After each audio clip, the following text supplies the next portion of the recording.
Good morning, one and all. Today I am going to discuss about developmental anomalies of oral and para-oral structures. In this we are going to discuss about introduction, types of anomalies, developmental anomalies of orofacial hard tissues. These are classified as developmental anomalies of hard tissues and soft tissues. Again, hard tissues are divided into two types. Those are developmental anomalies of jaws and developmental anomalies of teeth. Coming to the introduction, basically developmental anomalies are defects resulting from disturbance of growth and development. Manifestation of these defects are evident at the time of birth or after the birth. Before going into the chapter exactly, we should know these terms. Types of anomalies. There are different types of anomalies. Those are congenital, hereditary, familial, acquired, hematomatous, and idiopathic.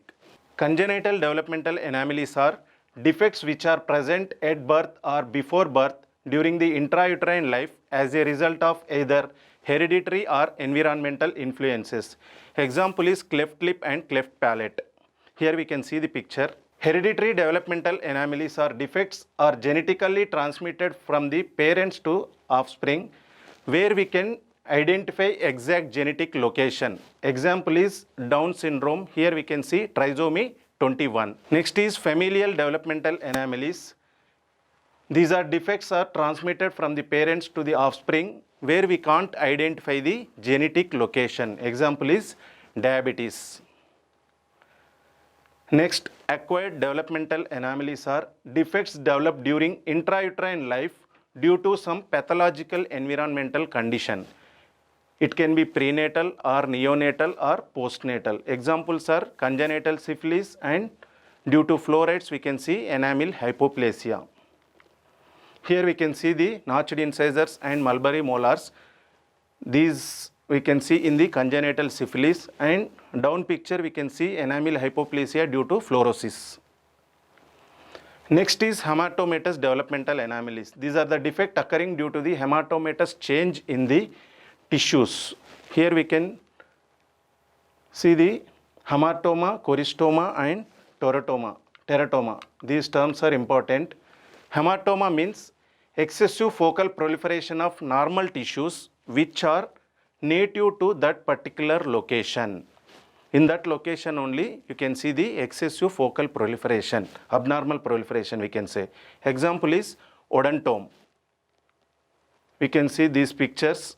In normal location only we can see the excessive growth. First one is clinical picture, second left down is radiographic picture, third one is histopath picture. Next is choristoma. Excessive focal proliferation of normal tissues which are not native to particular location. That means other than the normal location, if at all excessive growth is there, that is called as choristoma. Example is gingival salivary gland choristoma. Normally salivary gland we can see below the ear and inside the mandible, but in this condition we can see in the place of gingiva we can see the development of salivary gland, that is called as choristoma. Next is teratoma. Whatever the tumor arising from all the three germ layers, that is called as teratoma. Example is ovarian teratomas. Next is idiopathic developmental anomalies. It indicates that developmental anomalies were exact cause is unknown. Whatever the developmental anomalies, we don't know the etiology. Those all developmental anomalies will classify under this heading, that is idiopathic developmental anomalies. Example is idiopathic enamel hypoplasia. These are the types of anomalies. Next we should know about the term syndrome. The term syndrome is taken from the Greek word and it means run together. The syndrome is characterized by the group of symptoms that collectively indicate or characterize a disease or psychological disorder or abnormal condition. A large number of syndromes occur in association with oral diseases. Early diagnosis of syndrome is important since severity of disease can be much more when it is occurring in association with a syndrome. Example we can say Gardner syndrome. Here we can see multiple symptoms. Those are like multiple polyposis of large intestine, osteomas of bone, desmoid tumors, multiple epidermoid cysts of skin, multiple impacted supernumerary teeth. This is most important viva question, like multiple impacted supernumerary teeth where we can see means Gardner syndrome. Next, coming to the exact picture, that is developmental anomalies of teeth. Before going into this, we should know the first year subject, that is tooth development, stages of tooth development. Physiological stages, what we can say: initiation, proliferation, histodifferentiation, morphodifferentiation and apposition. These are the normal stages. If at all any disturbance in these normal stages, what it leads to? Abnormal, we can say, and we can correlate with the normal stages. In initiation, if at all any disturbance is there, we can see anodontia and hyperdontia. Proliferation, excessive means macrodontia, below less means microdontia. Histodifferentiation means there we can see enamel, dentine, everything develop. Histodifferentiation, it leads to cysts and tumors. Morphodifferentiation means teeth with abnormal morphology, that is odontomes. Apposition means we can see hypoplastic or hyperplastic teeth. Related to calcification, we can see hypocalcification or hypercalcification. Eruption, we can see embedded teeth. Normal stages and abnormal developmental anomalies we can compare like this. Next, coming to the classification. There are different types of classification. First one is affecting the size. Related to size, we can see microdontia, macrodontia, rhizomicry and rhizomegaly. Affecting the number, those are anodontia, supernumerary teeth, predeciduous dentition, post-permanent dentition. Affecting the shape, gemination, fusion, concrescence, talens cusp, dens invaginatus, dens evaginatus, taurodontism, dilaceration, supernumerary root, extra cusps, enamel pearl and cervical enamel extensions. Affecting the position, those are ectopia, rotation, transposition, inversion, transmigration. Affecting the eruption, premature eruption, delayed eruption, impacted teeth, embedded teeth, submerged teeth and eruption sequestrum. Next, affecting the structure. If it is related to enamel, we will see two conditions. Those are called as enamel hypoplasia and amelogenesis imperfecta. If it involves dentin, dentinogenesis imperfecta and dentin dysplasia. If both dentin and enamel are involved, the condition is regional odontodysplasia, and related to cementum, we will see hypocementosis and hypercementosis. These are all about the classification. Next, we will move on to the first, that is developmental anomalies related to tooth size. In that, first one is microdontia. It is a condition in which one or more teeth are smaller than the normal. Microdontia is more common in females. Coming to the etiology, it is affected with genetic or environmental factors. Microdontia is of two types, generalized and focal. Generalized means involves more number of teeth, that is more than 14 teeth. Focal means one or more, 1 to 14 teeth, we can call it as focal microdontia. Again, generalized is of two types, true and relative.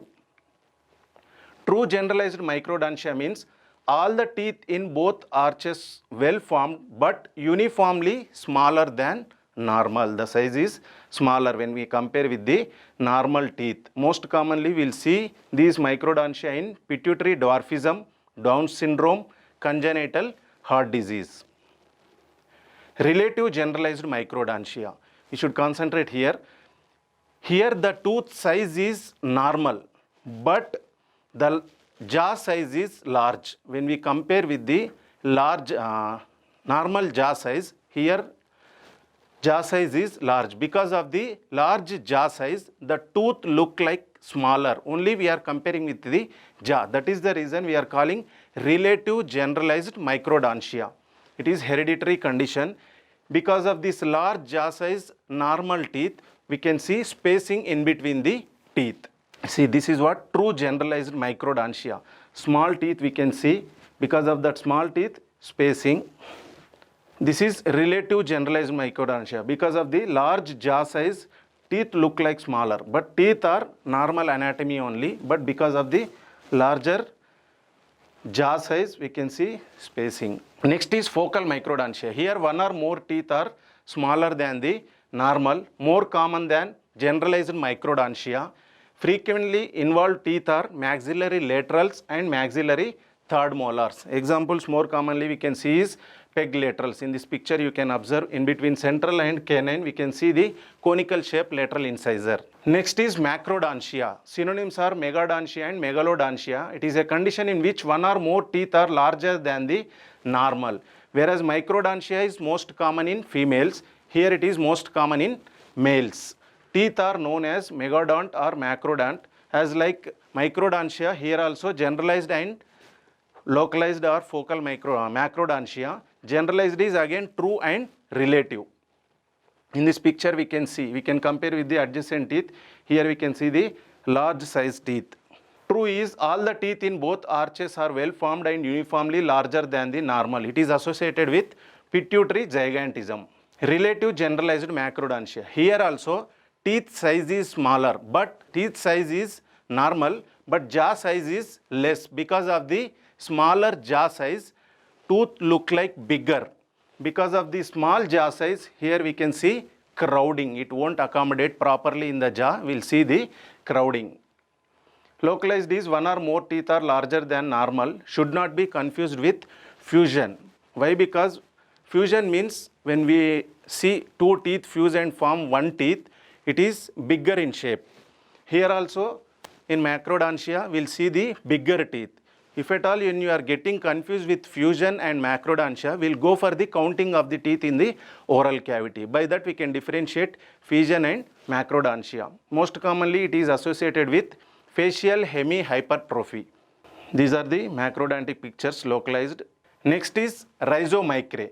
It is a condition where root of the teeth are smaller than normal. Only root portion. Rhizo means root. Micre means small. Small root. Teeth most commonly affected are maxillary laterals, maxillary third molars, maxillary and mandibular first premolars. What is the significance of these rhizomicre means? Involved tooth can't be used as anchorage and abutment. Why? Because small root won't give that much support to use as a anchorage and abutment. Rhizomegaly or radiculomegaly. It is a condition wherein true root of the teeth is larger than normal. Most commonly affected teeth are maxillary and mandibular cuspids. Significance by having this is extraction difficulties. Because of the large tooth, extraction difficulties, and these maxillary canine is near to the maxillary sinus. If at all extraction, we will go for extraction, there is chances of formation of oroantral fistula. This completes the anomalies related to size. This normal crown and root, this is rhizomegaly and rhizomicre. Next we'll move on to the tooth number. First one is anodontia. It is a condition in which there is absence of teeth in the oral cavity. It is occur because of the hereditary, familial, radiation injury, hereditary ectodermal dysplasia and mutation.